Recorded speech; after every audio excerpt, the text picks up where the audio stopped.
All right, first and foremost, thanks everybody for coming in. I know it's the day before Easter, and I know this is probably not the best time in the world to have an event. But this is what we chose, and to have everybody here, I'm just honored.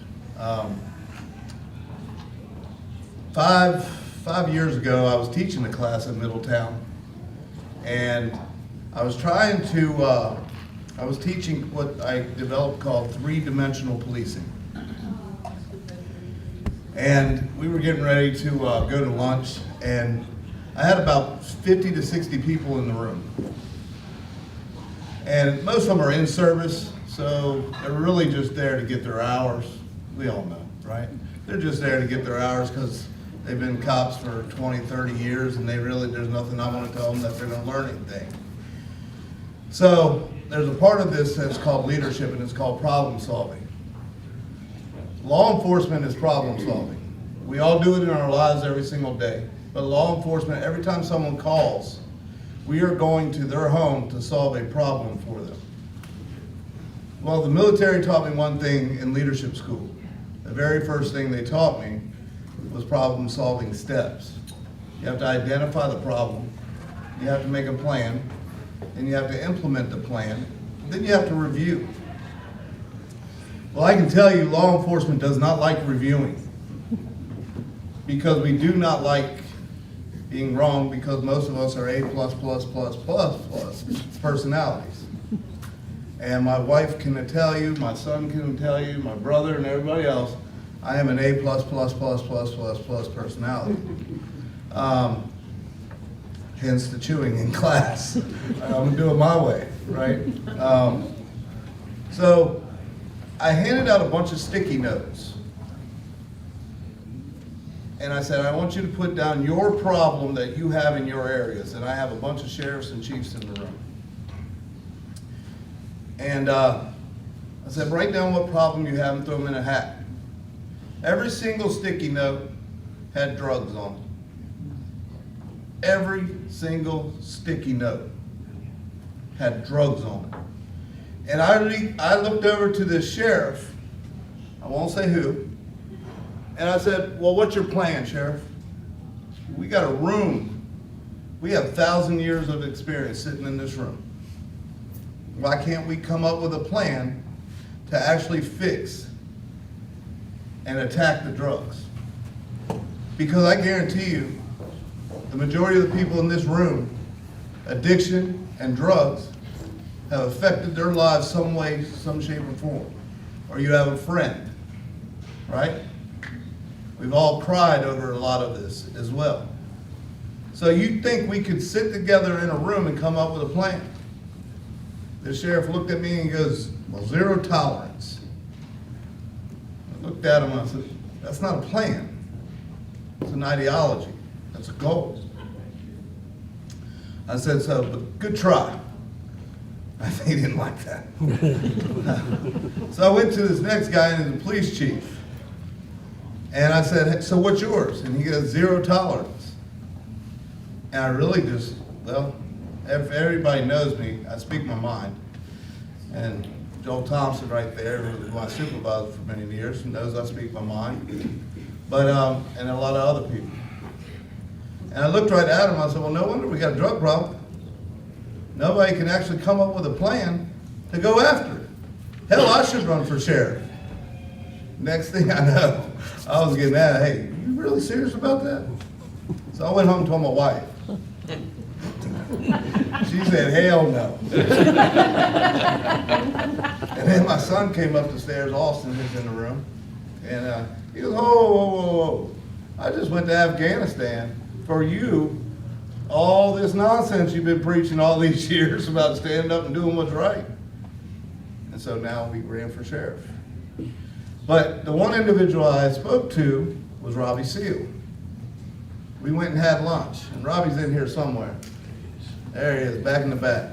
He's an older version of Tom Selleck. But Robbie and I sat down talking. I said, hey, you ran for sheriff? Because I did. And Robbie Seal's the most loved cop in Warren County. hands down. He's most loved, most known. He's been doing this for what, 55 years now, Robbie? I'm close. I'm closer than not, right? No, I think he's tapping on 40. 40 years of being a police officer. So we talked about it, and he said, Mark, it's going to be kind of like pushing a peanut up a hill with your nose. To win, that's your chances to win a sheriff. One thing I said nobody's going to outwork me. Amen. Nobody's outworked me. They're not going to outwork me. So as I started, that was the start. I came up, and I had a beautiful PowerPoint, but we didn't want to mess up any fixtures in here by trying to hang it up. It looked a lot better. I've been sitting in law enforcement for many years, and I've watched politics destroy law enforcement. I had the largest human trafficking case in the country shut down. I worked undercover, which my wife didn't know for many years. Undercover? I worked undercover, smuggling people into the country for the United States to get the smuggling rings in San Francisco, New York, Indiana, Massachusetts, North Carolina, Virginia.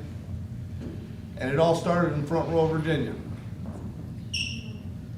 I would leave the house, hop on a plane, fly to New York, have dinner, be home for football practice that night. And that was my life for many years. I saw my human trafficking case get shut down because of politics. That's wrong. Human trafficking is probably the worst crime you can have. And we had it here in Warren County, and we still have it. I shut down one already the day I got elected.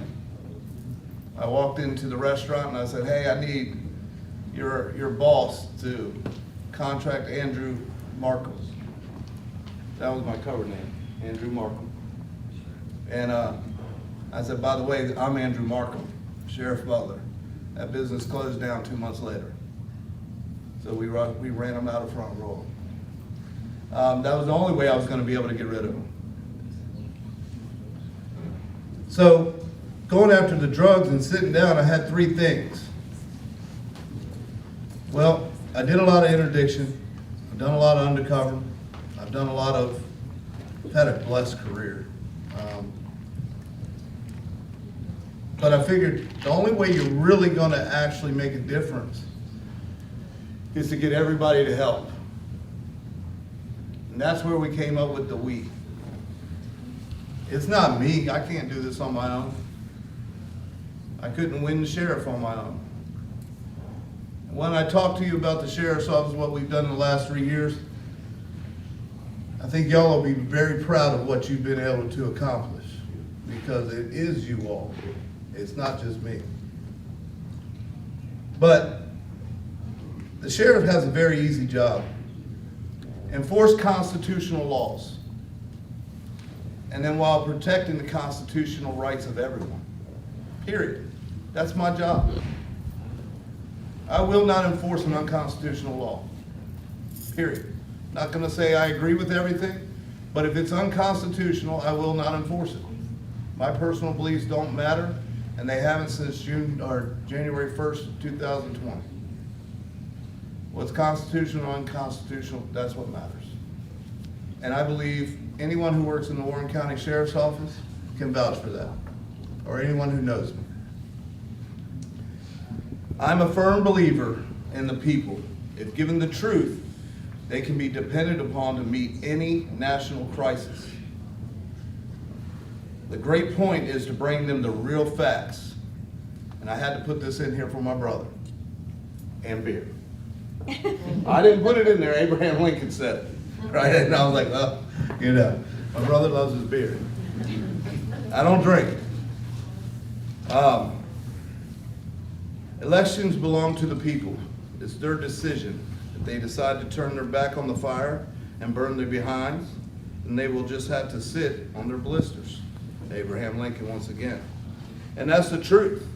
We let politicians and we let political hacks take over our country because they have a lot of money or they tell you what you want to hear. So the first thing I told Robbie Seal was, when we got into office, is I'm going to accomplish everything I set out or I'm going to die trying. And he said, boss, you got to slow down. I said, no, I'm only guaranteed 4 years. So once you actually hear what we've been able to accomplish, I think you will be able to, when you see a deputy on the street, thank them, because they've done it. I got to put these on. All right. Somebody told me I look smarter with them anyway. They did come in the mail today. I'd have been up here with my Ray-Bans if you didn't. So there's 3 things I ran on: community relations, attacking the drugs and the crime, and then accreditation. 2020 to 2023, community relations, an increase without borders and or ceiling. The outreach of our sheriff's office has taken the weed to an unbelievable height. We are expected to be one of 10 certified crime prevention agencies in the Commonwealth of Virginia. Think about that. One of 10 agencies will reach the milestone that we are going to reach this year. One of 10. Outstanding. Out of 130. That has a lot to do, not with me, that's just my vision. It has a lot to do with Major Driscoll and all the hard-working men and women of the Warren County Sheriff's Office. We have increased our participation into the community by leaps and bounds. From the previous years, from January 1 to 2020, reaching out to HOAs, POAs, and many other civic groups, the CAC. The CAC is a Citizens Advisory Council that we created so people could come to us, and I believe it's every other month, they come and it's a town hall with the sheriff. We don't talk about it. We give you the opportunity to come complain. And believe me, I get my butt chewed. But that's all right. PA drug take back, child safety scent kits. These are just some of them. Child safety ID, triad, faith-based safety training, expanded Project Lifesaver, drug court. Drug court would not have happened in Warren County if it wasn't for Major Driscoll, who has a doctorate in business, didn't write the whole business plan to get it started. Boo.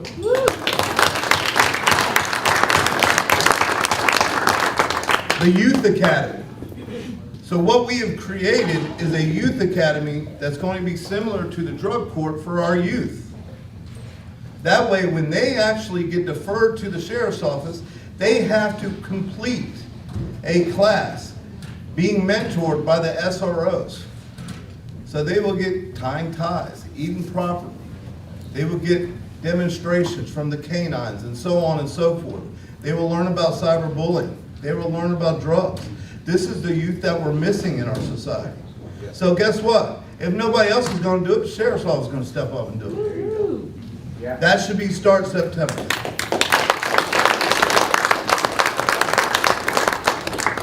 Neighborhood Watch has increased 12% in the last 3 years. 12%. You think that's not a lot, but really and truly, that's a lot of families when our population has grown. We're at roughly 42,000. And to increase 12%, it's pretty impeccable. Compared stats, 2017 to 2019, community outreach program in the Warren County Sheriff's Office was 23. In the last 3 years, we are now 43 community outreach programs. That's an increase of 86%. Think about that. We're almost doubling the output. Now my seniors are here, and I say mine, Robbie. Right? And I love them to death. This is a place I can go and play, and they actually think I sound good. Right? So, and if I mess up, they don't know. Because most of the time I play so low, they won't hear me in the back anyway. But I'm gonna tell you this right now. I started reaching out to the seniors 5 years ago. Robbie Seal introduced me, and I literally have a amazing time, and I have a great group of friends that I love dearly. And thank y'all for coming tonight.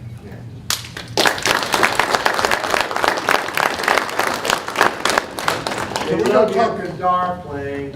Uh-huh. They love your guitar playing. Man, yeah, I think it's beaten, but we'll go with it. With continuous networking among agencies, we have been able to move the sheriff's office forward. I can show you many different ways through the way we've been able to save money in the budget.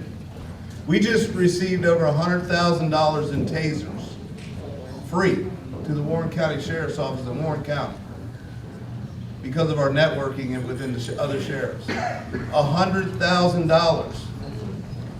That means you all do not have to pay for it. We don't have to raise our budget. We don't have to ask to raise our taxes. That's what it's about. So one of the very first things we did was change our uniforms.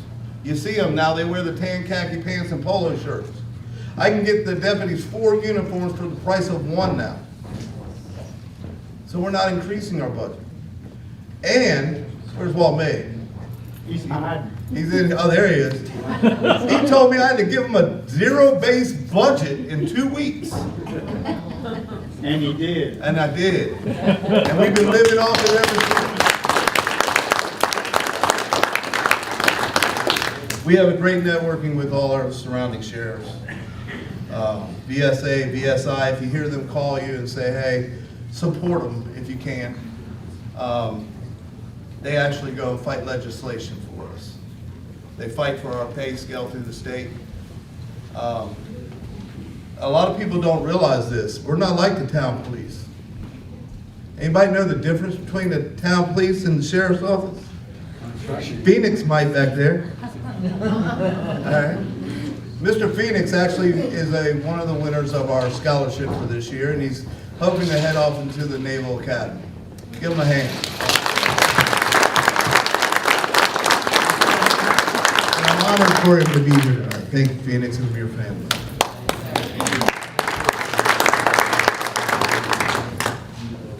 The VSA and VSI, they do a lot for us fighting for legislation to keep the laws constitutional, give us money for salaries, because the state pays for the majority of our salaries, your deputy C. The difference between a town police department and a sheriff's office, the police chief works for one person, and that's the town manager. The sheriff works for you. So if someone comes out and says, hey, we are going to enforce this law, or we're not going to enforce this law, chief of police has to follow what he's doing. Sheriff doesn't. If it's unconstitutional, I will not enforce that law if it's unconstitutional. I will not invoke your rights to protect another person's rights. That's unconstitutional. We will hope to work out get a happy medium. Second Amendments. We don't just protect the Second Amendment, the First Amendment, we protect all of them. Because they're all as important. Smarter men and women than me helped write that. Every accomplishment starts with the decision to try. John F. Kennedy. So I had a decision to try and be the sheriff. Had an idea, had a dream, had a vision. One of that vision was hire the best deputies, and if you couldn't meet the standards, you would not stay in the sheriff's office. I do not apologize for it. I will not ever apologize for putting the best deputies I can find on the streets of Warren County. Amen. No matter what color they are, or what race, or who they are, if they can do the job, or what religion, we will put the best deputies on the street, or we'll run short, because you deserve the best. So I'm going to tell you a couple stats, and this is where I've been very proud. And believe me, some of my math might be off, but I don't think so, because I did some of these. I did over and over and over again, and then Googled help. Calls for service. Warren County Sheriff's Office in 2017 to 2019 took 76,345 calls for service. 2020 to 23, we took 81,875 with an increase of 7.24%. Deputies responding to calls. 2017 was 8.6 minutes. From 2020 to 23, deputies' response was 5.3 minutes, with a decrease of 38%.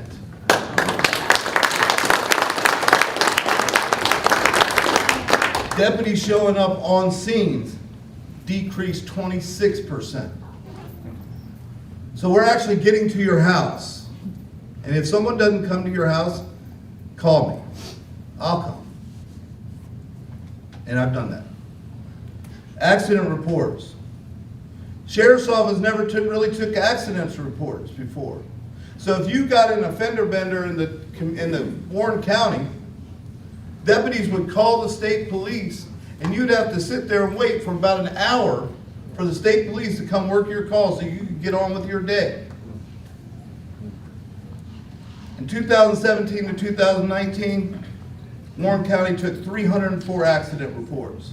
From 2020 to 2023, we took 718, increase of 136%. That's community policing. Wow. Some of y'all might not like this one. Traffic citations. All right. Where's Don? 2017 to 2019, 3,816 citations.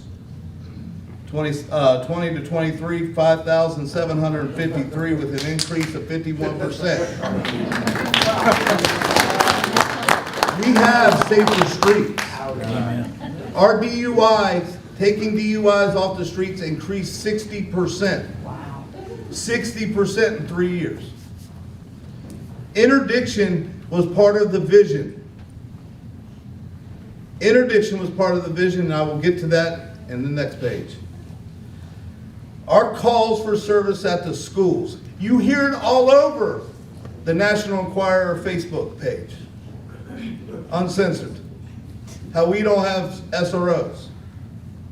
Okay, 2019, from 17 to 19, we took 146 calls for services in the schools. 2020 to 23, 423 calls for services. 187% increase. Tell me we don't have deputies working the schools. And I'll tell you you're wrong. Look at the stats. I didn't print these. I don't know how. Ask Pat.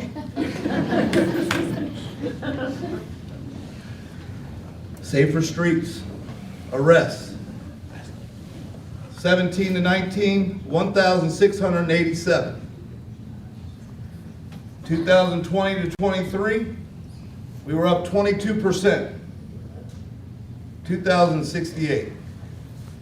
Violent crime has decreased 10% in 3 years. I know it's not a lot, but we're getting better. Amen. So we have room to improve. That's the next 4 years. This number is going to be outstanding. Everybody asks why I left the drug task force. Everybody. Yes, I left the drug task force. Here's why. They have a low level to medium level action that they use. 3 buys and a bust. So they're going to do a buy. They're going to wait 3 to 5 days. They're going to do another buy. They're going to wait 3 to 5 days and do another buy. There's nothing wrong with that. Did it for years when it was marijuana and cocaine. If I'm a deputy sheriff and I pull over a car who's the individual is drinking and driving, and I let them go and they drive down the road and they crash into a car and die, who's responsible? I am. You are. So if I know this house right here is selling fentanyl, when they say 6 to 10 people can die from one fentanyl pill, 6 to 10. By the way, first year you didn't get this stat. I got the pictures, which would have been on the presentation. 77,000 fentanyl pills we took off the street through interdiction. 77,000 fentanyl pills. How many lives did we save? So, when I came into office, there was a lot of things we had to correct. It might be the F county, right? But they've been doing it right for a long time. They really have. We had to fix some things. When I say units and dosage, I'm saying grams and I'm saying pills. 2017 to 2019, now this is just the deputies on the street. They seized 2,516 units or doses. Estimated street value, $6,019. Not the federal cases that we did, and none of this has federal cases that we are working now. 2020 to 23, 22,895 doses taken off the street. Estimated street value of $152,049. An increase on the dosage of 810%. Estimated street value 2,426%. That's insane. Yeah. This isn't me telling you this. This is what our men and women do every single day to make our streets safer and better. And we are doing it. Now, I do have, someone asked if I am part of a task force. I am. Just not part of the local task force. There's a lot of other stats and numbers I could put up here. We'll get to working on them on the next term. But I will tell you this. We're doing it right. It's not me telling you we're doing it right. It's my entire agency telling you we're doing it right. It's the stats that show we're doing it right.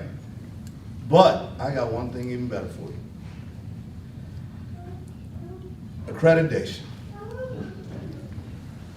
Accreditation. Inspected Department of Criminal Justice Services on February 6, 2023. We were inspected. We were audited. Received evaluation on the 8th of February. This is their comment, not mine. The strength of the agency is shown by the dedication of the members of this organization to the people within the agency's service area and to the profession of law enforcement as a whole. That's what they said about us. That's not me saying it, that's them. June 1st, 2023, I turned 53 years old. And on my birthday, I have to go to Wytheville, Virginia. Who wants to go to Wytheville, Virginia? On your 53rd birthday? I do. Because guess what? I expect DCJS to present us with our accreditation award that day. That's all.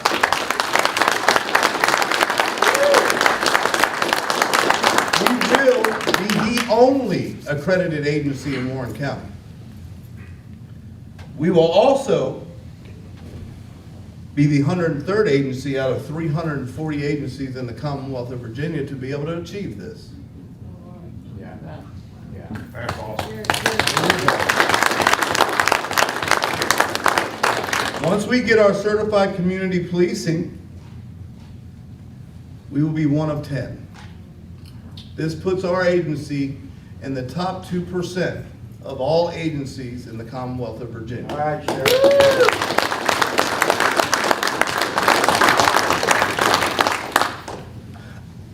That's my PowerPoint. And I know it's time to,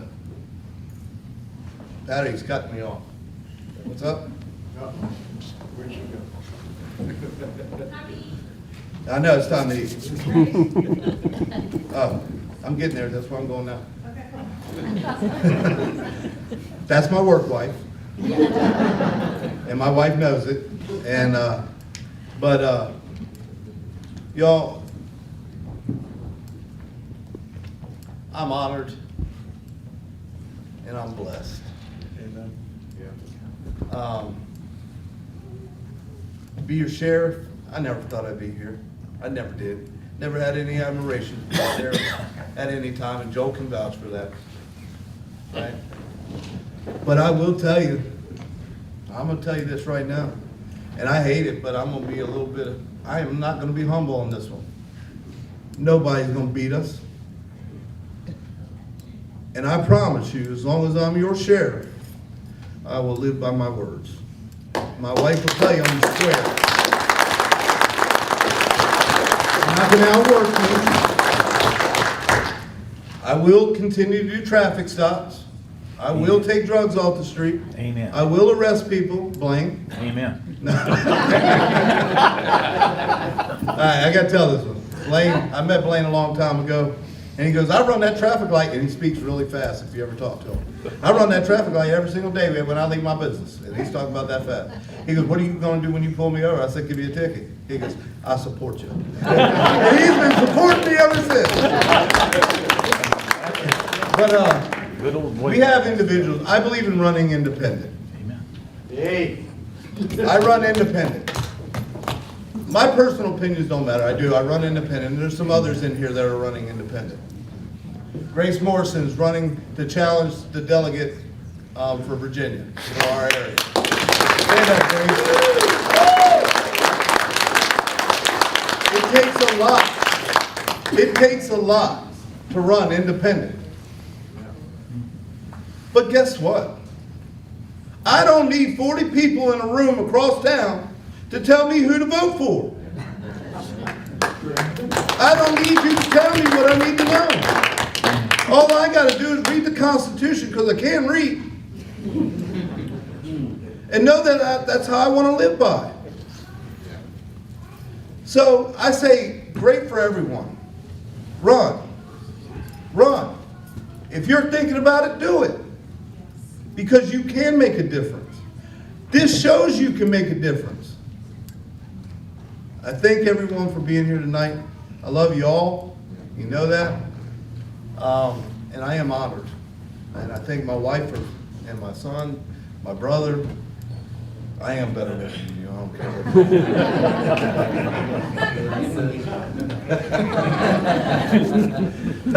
But I did, and Bobby is an honor. Thank you. Everybody else, it's time to eat. And then have a good time the rest of the night. And thank you all for coming.